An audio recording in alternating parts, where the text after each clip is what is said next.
நம்மக்கிட்ட எந்த ஒரு பிரதிபலனும் பார்க்காம நமக்கு உதவி செய்கிற ஒரு உறவு அப்படின்னா இறைவன் மட்டும்தான். அந்த இறைவன் பல ரூபங்கள் நமக்கு உதவி செய்வாங்க. குலதெய்வமாக இருப்பாங்க, இஷ்ட தெய்வமாக இருப்பாங்க, பிடிச்ச தெய்வமாக இருப்பாங்க.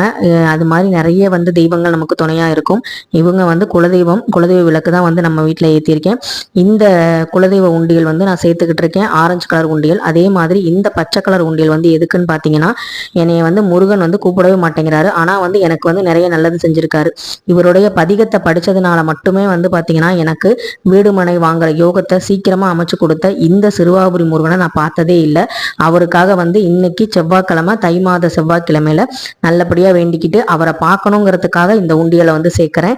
அவர்கிட்ட எதுவுமே கேட்க போறதில்ல, வெறும் நன்றியை மட்டும்தான் சொல்ல போறேன். அவர் என்னை சீக்கிரம் கூப்பிடணும், எங்க குடும்பத்தை ஆசீர்வாதம் பண்ணணுங்கிறதுக்காக இந்த பச்சை உண்டியல்ல இன்னைக்கு 11 ரூபா போட்டு சேர்த்திருக்கேன். இது சிறுவாபுரி முருகனுக்காக மட்டும்தான்.